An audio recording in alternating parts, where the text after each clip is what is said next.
A Little Princess. The beloved story of an orphan girl who learns to change her fortunes for the better. Chapter 1, Sara.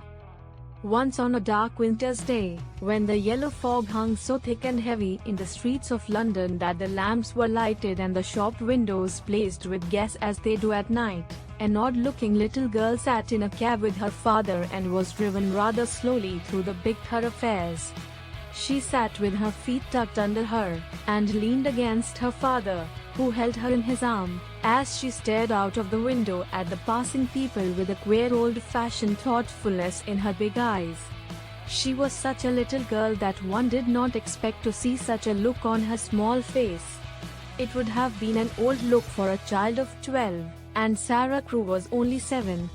The fact was, however, that she was always dreaming and thinking odd things and could not herself remember any time when she had not been thinking things about grown-up people and the world they belonged to.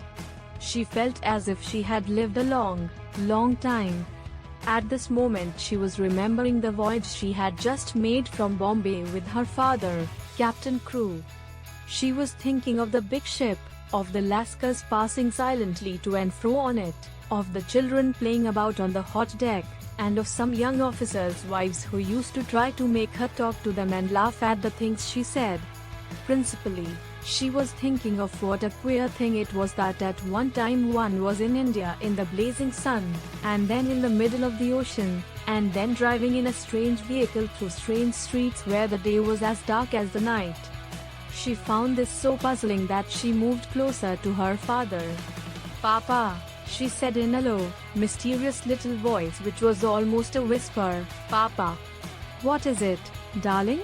Captain Crewe answered, holding her closer and looking down into her face. "What is Sara thinking of?" "Is this the place?" Sara whispered, cuddling still closer to him. "Is it, Papa?" "Yes, little Sara, it is. We have reached it at last." And though she was only 7 years old, she knew that he felt sad when he said it. It seemed to her many years since he had begun to prepare her mind for the place, as she always called it. Her mother had died when she was born, so she had never known or missed her.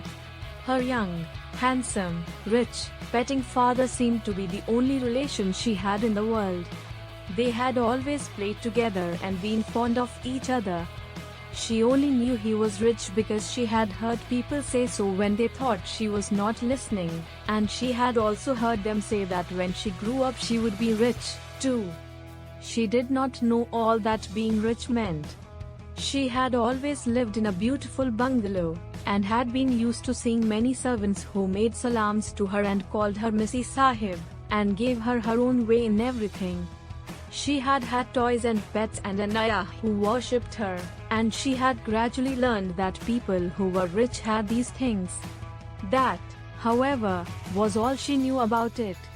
During her short life only one thing had troubled her, and that thing was the place she was to be taken to someday.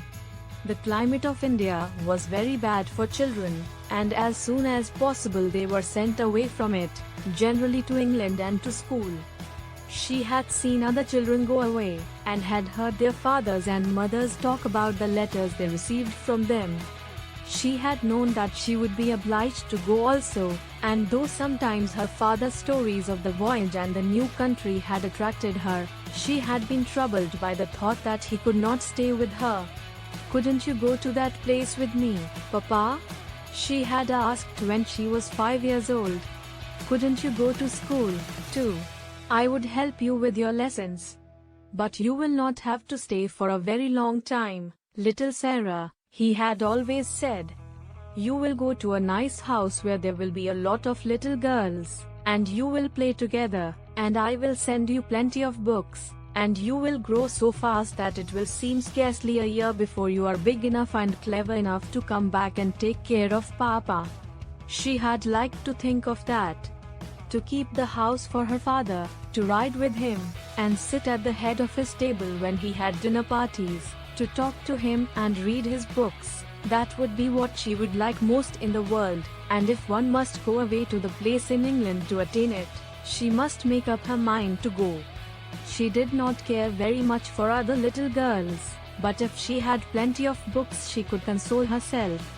She liked books more than anything else, and was, in fact, always inventing stories of beautiful things and telling them to herself. Sometimes she had told them to her father, and he had liked them as much as she did. "Well, Papa," she said softly, "if we are here I suppose we must be resigned." He laughed at her old-fashioned speech and kissed her. He was really not at all resigned himself, though he knew he must keep that a secret.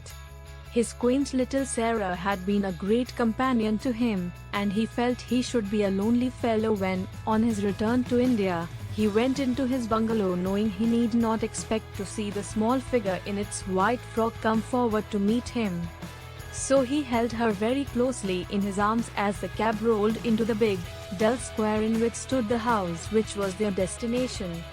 It was a big, dull, brick house, exactly like all the others in its row, but that on the front door there shone a brass plate on which was engraved in black letters,